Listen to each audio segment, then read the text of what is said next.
Alors, mes débatteurs aujourd'hui pour ce débrief spécial Forum InCyber, je vous les présente tout de suite. Guillaume Tissier, bonjour, merci Bonjour Delphine. de nous accueillir doublement parce que vous êtes le directeur général de ce forum qui se passe bien. Très bien. Il y a un monde incroyable sur cette Oui, édition. il y a effectivement un peu plus de monde que l'année dernière. Ouais. Tariq Krim est également avec nous, fondateur de Cybernetica. Bonjour Tariq. Bonjour Delphine. Merci d'être régulièrement dans Smartech. Et puis Karine Bannelier, très heureuse de vous recevoir Karine. Vous êtes directrice du Grenoble-Alpes Cybersecurity Institute, Cyber-Alpes pour faire court. Bienvenue à vous. Vous allez nous parler en l'occurrence de cette question cruciale, la coopération internationale dans le domaine de la cybersécurité. Mais avant, je voulais qu'on revienne sur ces grands sujets qui font la cybersécurité avec une année un peu particulière, électorale, les Jeux Olympiques qu'on attend sur Paris pour cet été. Ça fait quand même beaucoup de défis à relever en matière de cybersécurité. Et je me demandais si ce n'était pas aussi une grosse pression pour l'écosystème, Guillaume. Effectivement, à la fois le contexte géopolitique et puis les JO vont nous mettre à l'épreuve, clairement. Alors on s'est préparé, mais ce qu'on peut dire, c'est qu'on a une concentration de facteurs de risque liés à l'intensité en matière de communication, évidemment, sur cet événement, lié à la multiplicité des systèmes et la diversité des technologies, à la multiplicité des acteurs concernés aussi. Comme je le disais, on s'est préparé, c'est-à-dire que ça fait quand même déjà plusieurs années que certains travaillent. On a fait beaucoup d'analyses de risque en amont. Tout un dispositif a été mis en place avec également des acteurs privés. Des scénarios de risque ont été. Oui, c'est ça, j'allais dire, mais on se prépare à quoi? Est-ce qu'on sait à quoi on doit s'attendre? Alors, on s'est préparé par rapport à des scénarios. Maintenant, c'est souvent évidemment une combinaison de ces scénarios qui arrivent. On s'est préparé à de l'activisme, ça c'est évident. Ouais. On a eu des démonstrations d'ailleurs ces derniers jours, avec des actions sans doute en déni de service. On s'est préparé aussi à des actions plus graves, qui peuvent être des actions même de sabotage, hein. On a vu dans des JO précédents, à Londres en 2012 par exemple, ce qui a pu se passer au deuxième jour avec pendant 40 minutes une perturbation du système d'alimentation électrique. On a eu également de la cybercriminalité avec des sites de hameçonnage, avec des ventes de faux jetons officiels, des choses comme ça. Donc on a voilà, une large diversité de menaces qui appellent évidemment des actions de protection, de prévention. Donc toute une gouvernance a été mise en place. Il y a un budget aussi sécurité, et on en a parlé puisque le RSSI des JO était là ce matin. Il faut être vigilant. Alors je pense que la peur n'est pas forcément bonne conseillère, donc il faut voilà, être vigilant, je crois que c'est le terme. Et puis, c'est un événement international, donc il n'y a pas uniquement la France qui va être mobilisée sur cette question, Karine Badenier. Ça pose des questions. Là aussi, c'est un peu un vrai ballon d'essai en matière de cybersécurité géré au niveau international. Oui, effectivement, on peut et on sait d'ailleurs qu'il y a une collaboration très forte actuellement entre les États pour la sécurisation des Jeux olympiques de Paris. Donc, sans doute une collaboration entre les autorités de police et de justice, aussi une collaboration entre les services de renseignement de différents États pour s'assurer que cet événement se passe en mieux. Alors, Marie-Laure Denis est venue ici sur ce forum InCyber, donc la présidente de la CNIL, nous dire qu'il fallait enfin appeler la cybersécurité comme une grande cause nationale. Vous la rejoignez sur ce point, Tariq Krim? Je pense que tous les experts de la cybersécurité savent depuis très longtemps que c'est un des sujets dominants, mais ce qui est de nouveau, et je pense qu'on l'année 2024 sera peut-être l'année où on sort d'une certaine ambiguïté, c'est-à-dire que finalement on avait la cybercriminalité, on avait les questions d'État, et ce que l'on voit aujourd'hui, c'est qu'on est passé de la dualité où le mode opératoire militaire et le mode opératoire d'attaque civile étaient séparés, à une hybridité où désormais finalement les mêmes réseaux, que ce soit les réseaux sociaux, que ce soit les plateformes Internet, que ce soit les sites, se retrouvent à la fois, comme tu l'expliquais, face à des activistes, face à des opérations de politique intérieure, face à des criminels, mais également face à des États. Et donc on se retrouve avec une menace qui est très diversifiée, Oui. mais avec des canaux qui sont les mêmes, la désinformation, avec l'utilisation des deepfakes peut être utilisée à des fins civiles ou militaires. Ce sont les mêmes qui les utilisent. Et donc il y a effectivement une nouvelle complexité. C'est vrai que les spécialistes du domaine doivent désormais identifier quel type de menace, quel type d'acteurs. Parce qu'évidemment, on ne réfléchit pas de la même manière avec des acteurs de type étatique et de simples cybercriminels à la recherche de profit. On a aussi Vincent Strubel de l'ANSSI qui nous dit que c'est un test inédit. Donc voilà, tout ça, ça fait quand même, ça pèse lourd, j'imagine, quand même sur les épaules de l'écosystème qui est là rassemblé aujourd'hui au Forum InCyber. Clairement, l'écosystème est mobilisé, donc ça c'est le côté positif, c'est-à-dire que je pense que avoir des moments comme ça d'intensité, ça permet d'éprouver le dispositif.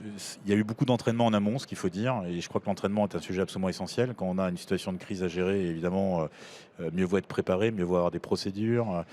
Et le point important, et Vincent Strubel le disait, c'est aussi la scalabilité du dispositif, c'est-à-dire que, et c'est toute la difficulté, c'est de pouvoir monter le dispositif, escalader, comme on dit, de façon à pouvoir répondre finalement à un incident, à 2 incidents, et puis peut-être on aura des pics avec beaucoup d'incidents. Et peut-être avec des fausses alertes. On a vu là ce Bien qui sûr. se passe par exemple dans les lycées avec bon, quand même les espaces numériques de travail qui ont été piratés, des usurpations d'identité, des alertes, des fausses alertes, des vraies alertes, on ne sait pas, mais tout le temps, tout ce temps finalement où l'on se mobilise sur ces attaques. C'est là qu'elle est la difficulté. On ne le C'est-à-dire que mobilise pas peut-être là où il faudrait. il peut y avoir de la diversion. Ouais, c'est ça. Et clairement, le sujet, c'est d'arriver à trier. Et ça, c'est le travail formidable qui est fait au quotidien par notamment tous les gens qui font de la supervision de sécurité, qui consiste à aiguiller, à recueillir les incidents et ensuite à détecter parmi ces incidents. Alors, on est aidé heureusement par l'IA de plus en plus, mais tout ne se fait pas automatiquement. Et là, le sujet, ça sera effectivement de s'assurer qu'il n'y a pas dans tous ces incidents l'incident qui aura les conséquences les plus importantes, qui sera peut-être caché parmi d'autres, volontairement d'ailleurs. Alors, on va parler justement de cybersécurité et d'intelligence artificielle. Pourquoi on parle d'IA ici? Parce que c'est le mot à la mode en ce moment ou vraiment c'est un nouveau défi qui s'impose? Parce que l'IA dans la cybersécurité, ça fait quand même plusieurs années qu'on en parle, mais il s'est passé des choses quand même nouvelles, les IA génératives, une grosse accélération dans les usages. Qu'est-ce que ça pose comme nouvelle question en matière de cybersécurité, Tariq? En matière de cybersécurité et en matière généralement de plus générale, ce qui est intéressant avec l'IA générative, c'est qu'on amplifie le travail des développeurs. Désormais, on peut écrire du code aidé par une IA, on peut trouver des vulnérabilités aidées par une IA. Donc, il y a cette amplification du savoir. Il y a les deepfakes, il y a un ensemble de choses qui font que finalement, l'état de la menace est beaucoup plus important puisque désormais, un petit groupe de gens aidés des bonnes technologies peut en fait avoir autant d'effets que des gens mieux financés, plus nombreux il y a quelques années. Donc il y a un vrai sujet. Alors ce qui est vrai dans la productivité d'un point de vue général est aussi vrai dans la productivité en termes de cybercriminalité. Donc effectivement, c'est un risque. Ça veut dire aussi, et c'est l'espoir que de l'autre côté, on aura du côté des gens qui défendent ces plateformes. L'idée, c'est que cette technologie puisse les aider évidemment à naviguer à travers un nombre de plus en plus important d'attaques, avec le risque qui était soulevé par Guillaume, qui est les trous dans la raquette qui peuvent être effectivement très dommageables. Est-ce que ça veut dire qu'il faut réinventer des choses en matière de cyber, là, l'arrivée, cette utilisation finalement massive de l'IA est très simple entre les mains de tout le monde? Il faut que les experts de chaque côté fassent un pas l'un vers l'autre. On a peut-être des communautés qui sont encore un peu On trop ne se parle pas séparées. beaucoup entre cyber et Alors, experts de la cyber et experts d'intelligence artificielle. Il y a c'est ça? déjà de l'IA, comme on le disait, dans la cybersécurité depuis assez longtemps. C'est clair que l'IA générative, c'est encore une vague supplémentaire. Aujourd'hui, on observe effectivement un début de prise de conscience, je pense, sur le fait que ces usages de l'IA générative, si on n'intègre pas de la sécurité, à un moment ou à un autre, il y aura un problème de confiance.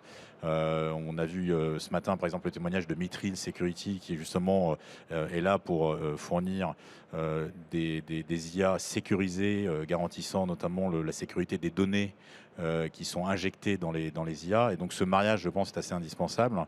Ça, c'est toujours difficile. Quand on est dans une course à l'innovation, on n'a pas forcément envie tout de suite de se freiner avec de nouvelles contraintes, notamment cyber, c'est ça? Certes, mais en même temps, c'est pas une option, je pense, parce que la confiance sera à ce prix-là. Et on a besoin de confiance. Donc ensuite, c'est la technologie, toujours de toute façon alliée et ennemie. Alliée parce que l'IA permet d'automatiser, d'améliorer la détection, de faire plein de choses.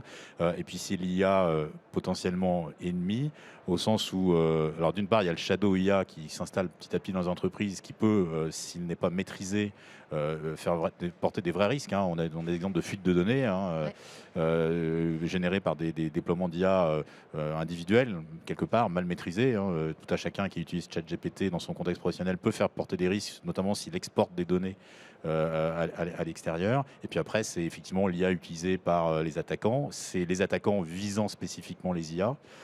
Donc c'est effectivement très ambivalent. Tariq, vous vouliez réagir? Plus généralement, on a beaucoup parlé de souveraineté numérique et aujourd'hui, un des nouveaux sujets qui va émerger, c'est la question de l'autonomie cognitive. C'est-à-dire que finalement, si on déporte une partie de notre capacité à réfléchir sur les machines, qui les produit? C'est toujours la même question. Qui les produit? Comment? Est-ce qu'on n'est pas dans des enfermements cognitifs? Est-ce qu'on n'est pas dans la désinformation de masse? Et donc, énormément de sujets. C'est vrai qu'on a cette période très bizarre, ambivalente, où on est à la fois au cœur d'une nouvelle révolution, comme l'a été le cloud, comme l'a été le web. Et en même temps, on est au cœur d'une crise géopolitique majeure et on se pose à chaque fois la question, vous vous rappelez, quand le web a démarré, c'était que du positif. Et aujourd'hui, l'IA n'a à peine commencé, l'IA générative, son début de chemin, que pour l'instant, on ne parle d'extinction de l'humanité, de désinformation, de deepfake. Donc il y a un narratif Mais ça, différent. c'est depuis les débuts de l'intelligence artificielle, presque, j'ai envie de dire. C'est peut-être du fait du nom qu'on lui a donné aussi à cette Il y a ça, mais il y a aussi un contexte. C'est-à-dire que intelligence technologique. des années après, on l'a dit, la moitié de la planète va voter. Donc des années après les élections américaines, le Brexit, l'utilisation de technologies finalement beaucoup plus sommaires que celles que l'on a à sa disposition. Quand vous regardez Sora, les capacités de générer des vidéos deepfake en haute résolution, de la propagande haute fidélité en temps réel, on se pose beaucoup de questions et je pense que les gens ont raison de se les poser maintenant. Il faut voir effectivement quels seront les... Il faut éduquer les gens et je crois qu'on le disait tout à l'heure, ce qui est critique, c'est que des acteurs qui jusqu'à maintenant ne se parlaient pas, que ce soit le monde militaire, le monde de l'entreprise, le monde de la cyber, le monde de l'IA, doivent évidemment collaborer. Et le monde politique aussi. Alors Thierry Breton a ouvert ce forum et il nous dit que finalement, aujourd'hui, en Europe, on a des armes pour répondre à cette révolution qui est l'intelligence artificielle, notamment les supercalculateurs et l'AI Act, donc le règlement européen qui doit nous protéger. Karine Bannelier. Alors, en effet, et l'Union européenne, finalement, les Européens sont finalement connus sur la scène internationale pour leur capacité à encadrer, à réguler les nouvelles technologies. C'est ce que nous avons fait déjà sur la protection des données personnelles, ce qui a été un levier extraordinaire sur la scène internationale pour la montée en puissance de l'Union européenne comme un modèle dans ce domaine-là. Nous l'avons fait ensuite à travers la protection des infrastructures critiques, notamment dans le domaine de la cybersécurité, avec Nice et puis Nice 2, la directive Nice 2, là, qui va être implémentée en France au mois d'octobre 2024. Et derrière, on a AI Act. Donc, on a un cercle qui peut sembler vertueux en Europe de régulation, d'encadrement de ces technologies, cybersécurité, données et intelligence artificielle. Vous nous dites qui peut sembler. Qui peut sembler, puisqu'on connaît aussi les détracteurs qui pensent que peut-être que l'Europe régule trop, qu'elle encadre trop et qu'il y a peut-être ici un frein à la compétitivité, à l'innovation. Et donc il y a un équilibre à trouver entre nécessité de régulation et puis compétition et innovation. C'est peut-être pour ça que Thierry Breton quand même a parlé aussi de la puissance de calcul, pas seulement des règlements. Oui. Oui, Guillaume. Oui, il a effectivement parlé finalement de ce qui compose la puissance à l'ère de l'IA. Et on sait que l'IA, il y a quand même il y a des facteurs de concentration, hein, la disponibilité des GPU, 80% du marché pour Nvidia quand même, il faut le dire. Il y a l'accès donc à tout cela. Il y a évidemment aussi la partie infrastructure. Il ne suffit pas d'avoir des très bons moteurs, il faut aussi pouvoir les héberger sur des infrastructures. Et donc, on pense quand même, pour rejoindre le sujet que Tariq abordait sur la souveraineté, à l'ère de l'IA, clairement, on a des risques supplémentaires et une dépendance accrue de ce fait-là. Tariq. Sur ces questions, il y a deux questions à se poser. En fait, la première, c'est quels sont les business models sur lesquels on peut se positionner. Alors aujourd'hui, la question des puces, c'est un vrai sujet. Donc la fabrication, c'est le premier problème. La deuxième, c'est l'accès à ces puces. Les dernières puces de toute dernière génération qui ont été annoncées il y a quelques semaines sont déjà chez Amazon, chez Google, chez les grands groupes. On a deux acteurs, on a SAP, je crois, en Europe, mais ça va être très difficile de se procurer ces puces. Et puis, un avantage aussi important, c'est que l'IA générative ne s'appuie pas sur des données, mais sur de la culture, sur des éléments culturels. Et l'Europe est un paradis culturel d'une certaine manière, et donc il va falloir trouver une manière de transformer toute cette valeur économique et culturelle grâce à l'IA et ne pas être simplement un fournisseur de matières premières à des plateformes qui vont faire des profits ailleurs parce qu'elles auront finalement C'est-à-dire l'ensemble que de la... qu'est-ce qu'on pourrait mettre en place? Il y a déjà des initiatives en Europe, notamment pour remplacer les droits d'auteur avec des outils d'IA qui respectent le droit d'auteur, qui sont en train de mise en place. Il y a aussi l'accès à des puissances de calcul, parce que c'est vrai qu'une entreprise comme Microsoft peut investir énormément d'argent pour avoir toutes les puces, et nous, ça ne peut se faire qu'au niveau européen. Mais attention, il faut faire attention aussi que cette puissance de calcul soit offerte aussi à tous les innovateurs et qu'on ne se retrouve pas qu'avec toujours les mêmes qui ont accès à ces choses. Ce qui est intéressant dans l'IA, c'est que dès qu'on a accès aux données, à la puissance de calcul, on peut inventer des nouvelles choses. Et là, c'est vrai que pour l'instant, en Europe, ce n'est pas tellement une question de compétences, mais plutôt d'accès aux ressources qui nous bloquent. Et Karine, vous vous intéressez à cette question de la coopération internationale, mais qu'en est-il déjà de la coopération européenne entre les États membres? On pourrait dire quand même que la coopération européenne semble réussie, puisque nous avons été capables en Europe d'adopter ces directives, ce règlement sur la protection des données, ces directives NIS 1 et NIS 2, maintenant l'AI Act. Donc il y a une réelle coopération entre les États européens, avec sans doute, je pense, des leaders, et notamment la France, qui est manifestement un leader en matière de cybersécurité et de régulation, mais avec aussi cette capacité, parce que je pense que c'est ça la difficulté, c'est qu'il y a quand même des niveaux de capacité entre les États européens qui sont quand même très différents. Et donc, il faut arriver à entraîner ces pays sur le meilleur niveau de régulation. Et ça, je pense que c'est quelque chose qui est extrêmement complexe, mais que la France est arrivée, je trouve, à faire à travers notamment NIS 2. Et alors, si on passe vraiment à l'échelle internationale, c'est l'autre sujet que je voulais qu'on aborde ensemble. Comment ça s'organise aujourd'hui entre les services de police, les autorités judiciaires pour qu'on arrive à combattre le cybercrime à l'échelle à laquelle il est, en fait, hein, à l'échelle mondiale? Alors là, ça devient extrêmement difficile et très politique. Alors, on peut le faire dans un cadre régional lorsque les États ont finalement des fondements communs. Et c'est ce qu'on réussit très bien à faire dans le cadre de la Convention de Budapest, qui est la Convention du Conseil de l'Europe, où là, tous les États européens sont partis à cette convention contre la cybercriminalité, mais aussi d'autres États occidentaux, les États-Unis, le Japon, l'Australie, le Canada, mais avec des bases communes. Et là, il y a une formidable coopération et aussi d'Europol.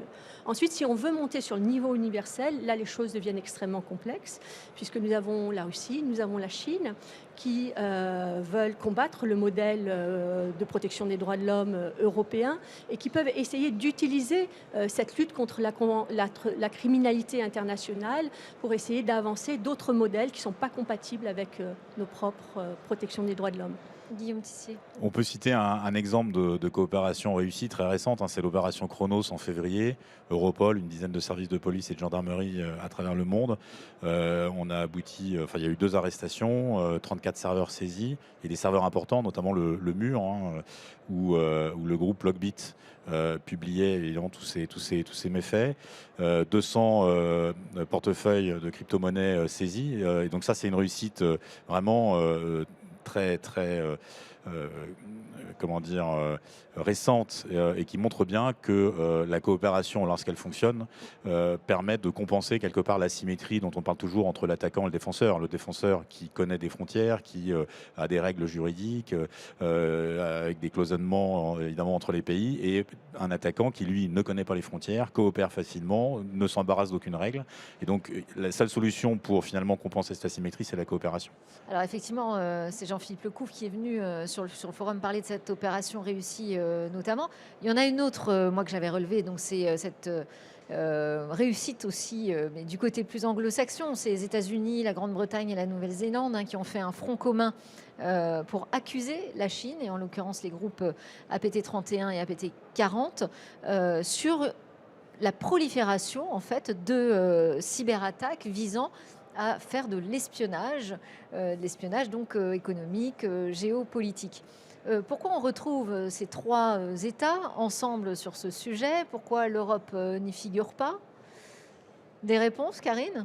Alors, il y a déjà la problématique des Five Eyes, donc de pays qui ont des services communs en termes de partage de renseignements. Et donc, attribuer des cyberattaques, même s'il s'agit d'espionnage, il faut vraiment avoir une communauté et un désir commun à ce moment-là de faire l'attribution. Donc il y a vraiment sur le plan politique, il faut être extrêmement bien aligné et avoir une grande confiance sur les preuves qui ont pu être apportées.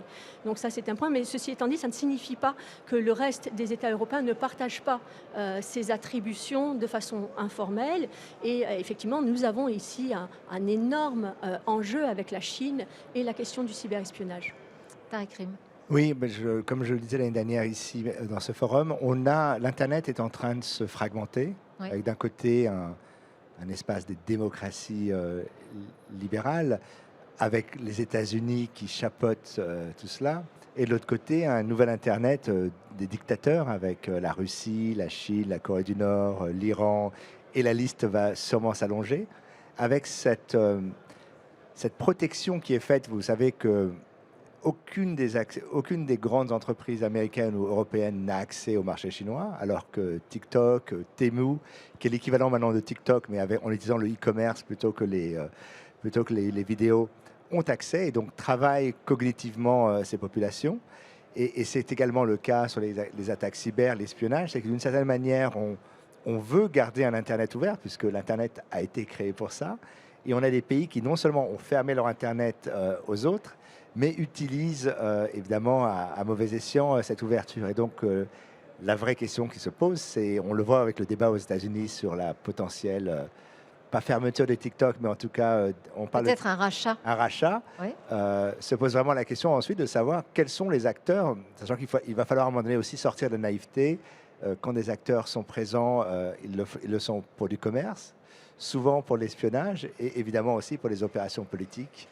Et donc, malheureusement, l'Internet tel qu'on l'a connu n'existe plus. Et la question qu'on doit se poser, qui est la seule question qu'on doit se poser, c'est comment protéger notre Internet ouvert public, notre démocratie libérale, sans devenir les gens que l'on critique, qui ont tout fermé, où la liberté n'existe plus, les droits de l'homme, etc. Donc c'est un vrai sujet. Et là, trouver les bonnes réponses, elles ne sont pas que réglementaires. C'est vrai qu'on a ce tropisme en Europe. Ça va être un enjeu important de la décennie qui vient. Alors on est sur le sujet de la maîtrise technologique, de ce qu'on appelle la souveraineté numérique européenne. En matière de cybersécurité, elle existe un petit peu, cette souveraineté européenne? On a quand même une filière, je pense, d'excellence. Et le salon le montre bien. C'est un salon qui est ouvert, donc il y a beaucoup d'entreprises aussi, évidemment, d'autres pays européens, voire hors Europe. Mais on voit quand même la présence à travers, par exemple, le groupement Exatrust et toutes les startups qui sont également là dans le pavillon innovation, un dynamisme important. Et je pense que c'est essentiel. Alors, c'est deux sujets différents, hein, sécurité et souveraineté. C'est-à-dire qu'il y a bien d'un côté à la fois l'urgence opérationnelle liée à la sécurité et puis de l'autre, cette aspiration à une souveraineté, mais qui en revanche est nécessairement partagée, je pense. C'est-à-dire qu'on voit très bien qu'à un moment ou à un autre, il y a des limites. Il y a des limites liées au marché. On en a parlé, mais le marché européen reste un marché très fragmenté au plan économique. Typiquement, un éditeur de cybersécurité français, lorsqu'il va exporter en Allemagne, va devoir repasser des certifications. Ça, c'est une barrière. Alors, on avait pourtant mis en place et l'Europe avait travaillé sur quelque chose, mais qui a priori ne fonctionne pas. En tout cas, c'est le retour que nous avons. Donc, il y a un vrai travail sur les marchés déjà à structurer.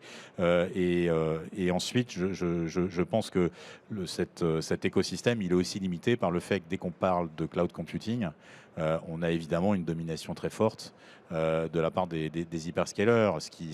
Or, aujourd'hui, la sécurité doit s'appliquer et s'applique beaucoup sur le cloud, forcément. Et là, on est dépendant. Ouais. Tariq? Je crois que le problème est toujours le même. On a beaucoup de petites startups, on a aussi des acteurs de taille moyenne. Comment les faire passer à l'échelle? C'est-à-dire comment faire pour qu'elles deviennent ces fameuses licornes? En tout cas, ces grandes entreprises de Alors la tech. peut-être qu'on va voir un marché davantage se consolider déjà. C'est possible. Ah, certainement. Mais une des choses qui est importante, c'est qu'il y a plusieurs actions. La première, l'État doit participer, donc investir, la commande publique. Ensuite, il faut un système qui permette à ces entreprises de passer à l'échelle au niveau européen. Et puis ensuite, sur un sujet qui est quand même un sujet assez touchy, pouvoir travailler avec les États-Unis, où le marché est très gros, ou le reste du monde. Évidemment, ça demande beaucoup d'habileté de la part des entrepreneurs. Et c'est vrai que c'est un sujet qu'on va tester, puisqu'on a de nombreuses entreprises qui sont à la limite de la taille et qui leur permettraient de dire est-ce que je deviens un acteur global? Comment je deviens un acteur global de la sécurité dans le monde de 2024, hein, parce que c'est vrai que maintenant on est dans un monde très fragmenté, on doit choisir son camp, et ça veut dire travailler avec un nombre d'acteurs plus petits, plus éthiques probablement aussi. Et donc ce sont des questions qui se sont posées pour le cloud, qui se sont posées pour la cyber et qui se posent aussi aujourd'hui pour l'intelligence artificielle, avec tous les grands succès qu'on connaît dans le domaine en France. Je voulais qu'on termine, parce qu'on arrive déjà pratiquement à la fin de cette édition, sur cette question quand même des discussions à l'ONU sur la Convention sur la cybercriminalité. Alors, c'est un vaste sujet. Quelles avancent? Alors, elles avancent. Nous avons, depuis 2019, il y a donc une volonté des Nations Unies d'adopter une convention contre la cybercriminalité. Depuis lors, nous avons eu 7 sessions de négociations, des centaines d'heures de négociations. Une convention devait être adoptée en février de cette année. Et là, il y a eu un échec. Il y a une suspension des négociations. Les États n'ont pas trouvé un consensus sur cette convention, notamment parce qu'il y a la Chine et les États-Unis qui essaient d'inclure dans cette convention un certain nombre de cybercrimes qui viseraient fondamentalement à poursuivre leur opposition, à limiter la liberté d'expression. Et donc là, on se trouve aujourd'hui dans une situation qui est extrêmement délicate pour les Européens, parce que d'un côté, il y a un besoin de la communauté internationale, des États qui ne sont pas partis à la Convention de Budapest, d'avoir un cadre de coopération internationale dans la lutte contre la cybercriminalité. Et puis d'un autre côté, eh bien, il ne faut pas amoindrir ou atténuer nos protections en matière de droits de l'homme. Et donc, il faut rester très, très clair sur nos lignes rouges à cet égard. Mais alors, comme Tariq Krim disait, on voit un Internet qui se fracture. On pourrait avoir une cybersécurité finalement fracturée, en rester à cet état-là? C'est vraiment l'enjeu immense, et c'était sans doute la volonté de la Russie, c'est de fracturer la lutte contre la cybercriminalité en développant 2 modèles, en essayant fondamentalement de porter atteinte à la Convention de Budapest, qui est portée par les États de l'Ouest, et de développer une contre-convention. Et c'est tout là l'enjeu aujourd'hui des négociations. Oui, Tariq Krim? Non, j'allais dire une sorte de Très suite vite. globale de la cybersécurité. Mais c'est le véritable enjeu est là, c'est qu'on a pendant longtemps on a pensé que l'Internet était une zone neutre, globale, très utopique, même si on nous l'a vendu comme cela. Et aujourd'hui, on se rend compte qu'on est dans un monde fragmenté, et ce qu'on découvre, c'est que le droit se fragmente, l'Internet se fragmente, et évidemment la cybersécurité se fragmente. Merci beaucoup, Tariq Krim de Cybernetica. Merci aussi, Guillaume, de nous avoir accueillis. Je voulais vous donner le mot de la fin, mais on n'a plus le temps. Non, c'était juste pour rebondir sur ce sujet, c'était le zéro trust. C'est-à-dire c'est en fait Ouais. le constat que l'Internet n'est pas sûr, et du coup, c'est l'essor de toutes les technologies et l'identification. Ça sera le sujet de l'année prochaine. Très bien, rendez-vous est pris. Merci Guillaume Tissier du Forum InCyber et Karine Bannelier de CyberAlps. Merci beaucoup.